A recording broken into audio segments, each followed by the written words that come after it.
اور ہر نظر کانپ اٹھے کہ محشر کے دن خوف سے ہر کلیجہ دہل جائے گا، اوڑھ کر کالا جبہ وہ آ جائیں گے اور سارے محشر کا نقشہ بدل جائے گا۔ یہ موت کا خوف نکالنے والی چیزیں ہیں، ڈر۔ اچھا مجھے ایک بات بتائیں، یہ میں امید کی بات کرنے لگا ہوں، چلیں اب یہ بات تو مشکل ہے پر کرنی پڑے گی، مجبوری ہے۔ کبھی کبھی ابا جی سے مار بھی پڑ جاتی ہے بندے کو، گھر میں کو 2-4 لگ بھی جاتی ہیں، تو اس وقت نا جو سب سے بڑا سہارا کسی کو نصیب ہوتا ہے وہ یہ ہوتا ہے کہ اللہ کرے اماں گھر میں موجود ہو۔ اور میں نے دیہاتوں میں کئی مائیں ایسی دیکھی ہیں جو بیٹے کے حصوں کی مار کھاتی ہیں، ابا نے ڈنڈا لے لیا ہے بیٹے کی غلطی پہ، اب اماں بیچاری سامنے ہو گئی ہے، 2-4 اس نے بھی کھا لی۔ یہ بات آپ سمجھیں، موت کا خوف نکالنے کے مفہوم میں بات عرض کر رہا ہوں۔ اماں موجود ہو نا گھر میں تو ابا سختی بھی کرنے لگے تو کسی وقت احساس ہوتا ہے کہ جناب یہ سختی نہیں ہوگی کیونکہ میری اماں، اور اماں پوری وکیل بن جاتی ہے کہ نہیں تو نہیں پتا، تو ہو گئی غلطی، وہ فلانے دے منڈے نے خراب کیتا ہے، حالانکہ ہو سکتا ہے اس نے اس کو بھی خراب کیا ہو، لیکن وہ اماں وکیل ہے، وہ وکالت کر رہی ہے اور وہ بے لوث کر رہی ہے۔ ہوتا ہے ایسے، اس بات کو سمجھ لے اچھے طور پر، موت کا خوف نہیں، ڈر نہیں، اس لیے کہ گھر میں ماں موجود ہو تو باپ کا ڈر نہیں ہوتا، تو قبر حشر میں تو رسول کریم موجود ہے، وہاں تو نبی کریم موجود ہے، وہاں تو اللہ کریم اپنی رحمت فرمائے گا بندوں پر۔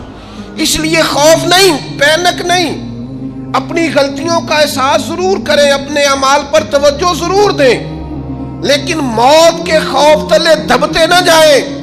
انشاءاللہ صبح قیامت کرم ہوگا۔ میرے نبی پاک علیہ الصلوۃ والسلام نے تو فرمایا ہے بس ہم نے ایمان کامل لے کے جانا ہے دنیا میں۔ حضور نے فرمایا ہے جس طرح 14ویں رات کا چاند چمکتا ہے اس طرح میرے غلاموں کے چہرے چمکیں گے قیامت کو۔ اللہ کے رسول صلی اللہ علیہ وسلم فرماتے ہیں جسم کے جن جن حصوں پر وضو کا پانی لگتا رہا وہ قیامت میں چمکیں گے، دور سے لوگ ان کا نور دیکھیں گے، پتہ چلے گا وہ محمد عربی کے غلام آ رہے ہیں۔ یہ کرم ہوگا صبح قیامت، یہ عطائیں ہوں گی۔ اس لیے مومن موت سے ڈرتا۔ سیدنا بلال حبشی رضی اللہ تعالیٰ عنہ، آخری وقت ہے، نزع کا عالم طاری ہے، اور یہ گفتگو دیکھیں غلاموں کی، آپ کی اہلیہ رو پڑی، کہنے لگی ہائے ہائے افسوس۔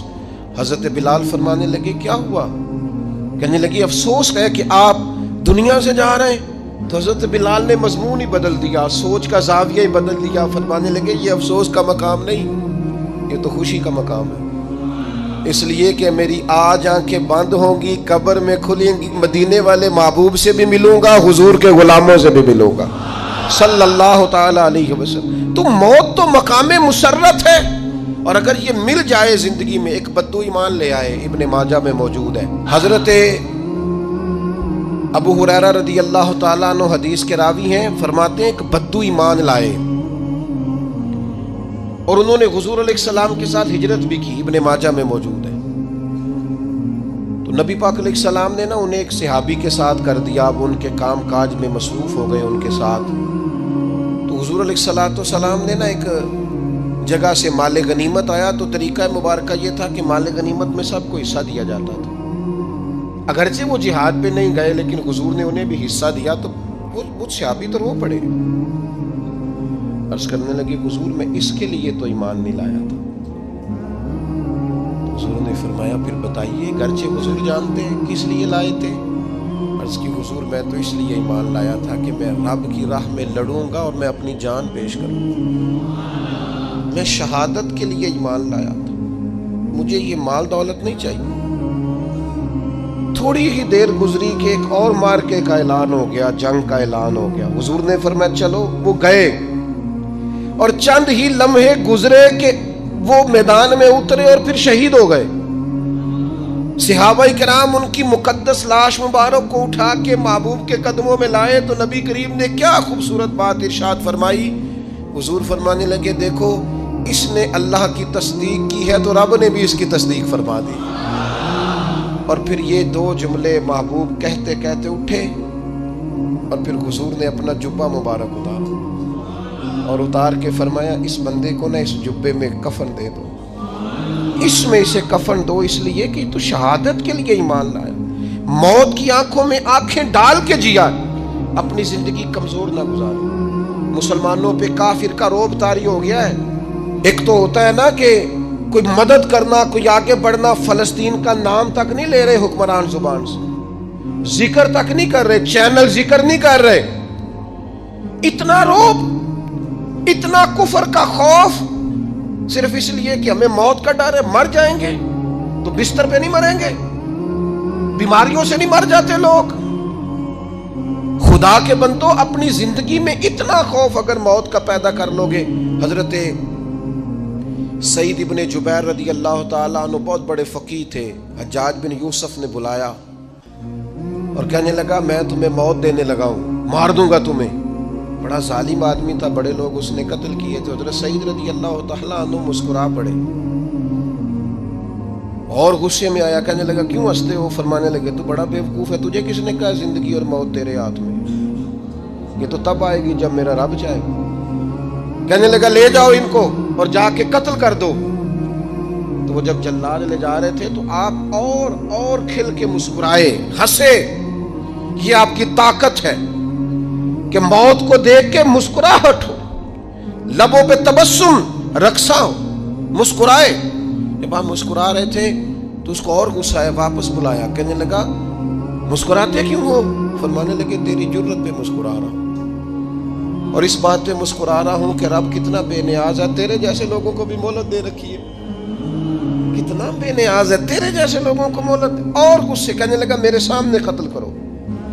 حضرت سعید ابن جبیر رضی اللہ تعالیٰ عنہ نے منہ کعبے کی طرف کر کے پڑھنا شروع کیا، انی وجہت وجہی للذی فطر السماوات والارض حنیفا وما انا من المشرکین۔ آپ یہ پڑھ رہے تھے تو کہنے لگا اس کا منہ کعبے سے پھیر دو۔ کعبے سے منہ پھیرا تو آپ فرمانے لگے تو بڑا ہی بیوقوف ہے، میرا رب کو صرف کعبے کی طرف مقید ہے، وَلِلَّهِ الْمَشْرِقُ وَالْمَغْرِبُ فَأَيْنَمَا تُوَلُّوا فَثَمَّ وَجْهُ اللَّهِ۔ چہرہ پھیر دیا جب اس نے تو آپ فرمانے لگے مشرق بھی اللہ کا، مغرب بھی اللہ کا، اور اللہ فرماتا ہے تم جدھر بھی منہ کرو ادھر ہی اللہ کی رحمت ہے۔ یہ پڑھا تو اب اس نے لٹایا، اور جب وہ آپ کو قتل کر رہا تھا تو حضرت سعید ابن جبیر کی ایک زوردار آواز گونجی، فرمایا یاد رکھنا مجھے اسی طرح قتل کرنا جس طرح تم خود قیامت میں قتل ہونا پسند کرتے ہو۔ میرا آخرت پر یقین کامل ہے، محشر میں عدالت لگے گی، میں تمہیں قتل کروں گا میں۔ حضرت سعید ابن جبیر کی وہ جرت تھی کہ دربار سارا لرز گیا حجاج کا۔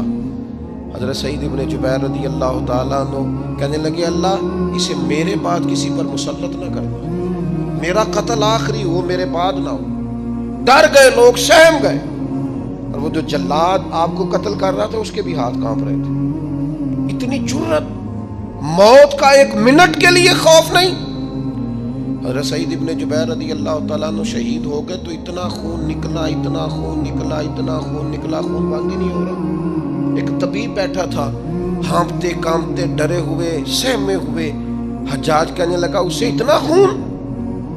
تو کہنے لگا بادشاہ میں نے سالوں مریض دیکھے ہیں، اس کو پتہ چل جائے نا مرنے والا ہوں وہ تو اتنا خوف میں آتا ہے، پہلے ہی اس کا سارا خون جم جاتا ہے اور سکڑ جاتا ہے اور اس کا خون جل جاتا ہے۔ یہ جو بندہ تم نے شہید کیا ہے نا اس میں ایک رتی برابر بھی موت کا خوف نہیں، موت کے خوف سے بے نیاز تھا، اتنا خون نکلا۔ حضرت سعید ابن جبیر شہید ہوئے اسی دن حجاج کے پیٹ میں درد شروع ہوا، صرف 15 دن حجاج بعد میں زندہ رہا ہے، 15 دن، اور ساری رات تڑپتا تھا، کہتا تھا مجھے خواب میں آ کے پیروں سے گھسیٹتے۔ حضرت سعید ابن جبیر چلاتا تڑپتا، 15 دنوں کے اندر طبیبوں نے کہا تیرا جو مرض ہے یہ کوئی آسمانی عذاب ہے۔ میرے عزیز موت سے ڈرے نہیں، بلکہ جو ظالم ہو ان کو ڈرا دیں، یہ مومن کی شان ہے۔ اپنی زندگی کے اندر سے موت کا خوف نکال دیں تاکہ زندگی کے جو دن ہیں وہ جیے تو جا سکیں، وہ انسان مضبوطی سے وقت سے گزار سکے۔ حضرت علی شیر خدا رضی اللہ تعالیٰ عنہ نا وہ جیکٹ نہیں پہنتے تھے جنگی، جو کمر پہ پیچھے لوگ پہنتے تھے نا تلوار کوئی مارے تو زخم نہ ہو، تو کسی نے مولا علی شیر خدا رضی اللہ تعالیٰ عنہ سے فرمایا پشت پر آپ وہ جیکٹ نہیں پہنتے لوہے کی؟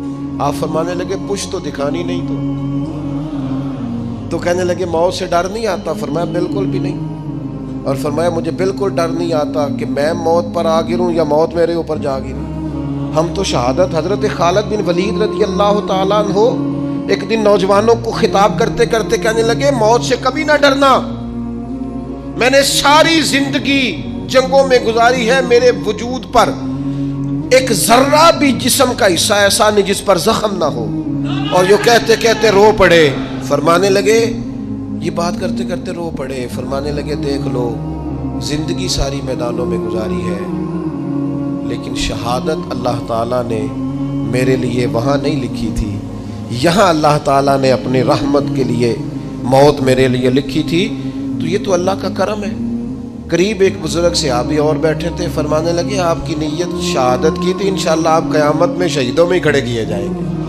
تو میرے عزیز خوف نہیں موت کا. آخر میں 2-3 گزارشات عرض کرنی ہے. ایک تو میری آپ سے گزارش ہے، جنہوں نے ابھی تک قرآن مجید کی تلاوت شروع نہیں کی وہ ابھی سے آج سے 10 منٹ ٹائم ہو تو مسجد میں بیٹھ کے ایک رکوع پڑھ کے جائیں. قرآن مجید نہیں چھوڑنا. رمضان کا تعارف یہ ہے کہ شہر رمضان الذی انزل فیہ القرآن. تو قرآن مجید سے دلچسپی. دوسری میری گزارش ہے راشن بانٹنے والوں سے بھی کہ مہربانی کریں لائنوں میں لگانا چھوڑ دیں، اور لینے والوں سے بھی میری عرض ہے کہ اللہ تعالیٰ سارا سال عطا کرتا ہے، 3-4 ہزار کے لیے کیوں اپنے آپ کو آپ تکلیف میں ڈالتے ہیں؟ سارا سال اللہ دیتا ہے. اور پھر میری آپ سے یہ بھی اپیل ہوگی کہ طبیعتوں میں حلم پیدا کریں، بردباری پیدا کریں. یہ بڑی ضروری چیز ہے. مثبت سوچیں لائیں. روزہ ہماری تربیت کرتا ہے. اور پھر آپ سے یہ بھی اپیل کروں گا رمضان شریف کی مقدس گھڑیوں میں صرف اپنے لیے نہیں سوچیں، امت کے لیے سوچیں. بالخصوص فلسطین کے مسلمانوں کے لیے کم از کم دعا مومن کا ہتھیار ہے، وہ تو جم کے کریں اللہ کے حضور.